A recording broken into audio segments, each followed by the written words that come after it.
Erokamano nyakwaro magi kuom medo ketera mogi TV wadhi nyime migawo mar apaya kaunti ma Migori kotenore kod duol mar National Transport and Safety Authority NTSA dhi nyime kod puonjo joriemb nyamburko kod apiko yore makare matiyo kod apaya kaka yo maduoko piny masiche mag apaya.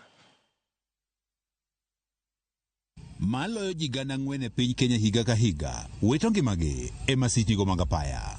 Jogo ma wito ngimagi moko kuomgi wuok e kaunti ma Migori. Kwan mathoth mag masiche mag apaya osebedo katimore apan mawuok Rongo nyaka Isebania e kaunti ma Migori. Recording fatalities of 4,000 nationally every year, and this is a very worrying trend, and it is high time that all of us we pull together and share our ideas and listen to what we are saying in terms of creating awareness so that we are all of us safe.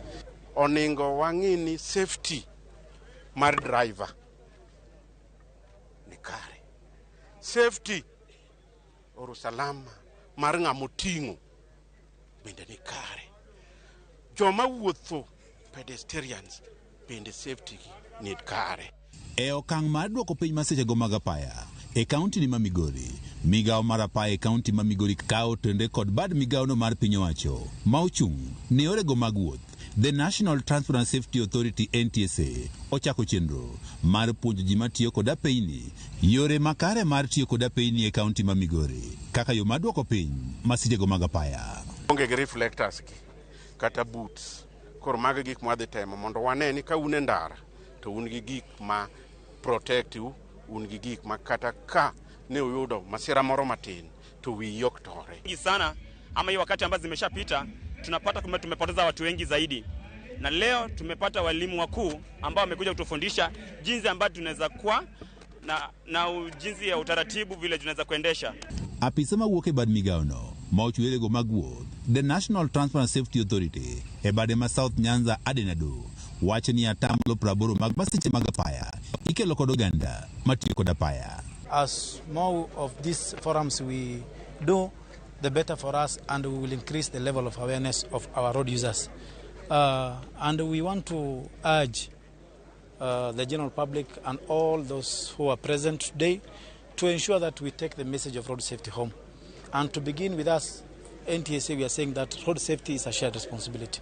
Aden mane wegego magawendo kamoriko negi chiwo puonj ne jogo matiyo kod apaya moting'o joriemb nyamburko wacho ni gitimo pedha ne joriemb nyamburko matiyo kod lesen mag riembo mabandia. We are giving a warning to those members of the public who are purporting to manufacture or having maybe forged documents, and the relevant agencies, especially the DCI, will take it up, and every case that is reported will take its course in terms of being brought to book in terms of accountability. Joma onge kode ma genuine mok nyal bedo kode kaka county government onge gima mono wakonyogi. Kwa wuoyo gi leadership gi, kwa wuoyo gi municipality, mwaneno ni to awendo gin joma rom nade.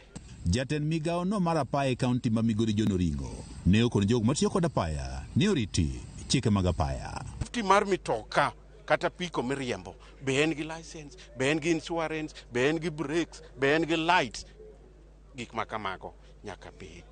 Chenro ni mar puonjo jogo matiyo kod apaya e yore makare mar tiyo kod apaya idhi time sub counties duto e kaunti ma Migori ka jogo matiyo kod apaya okwa mondo riti chike mag apaya. George Juma, Ramogi TV.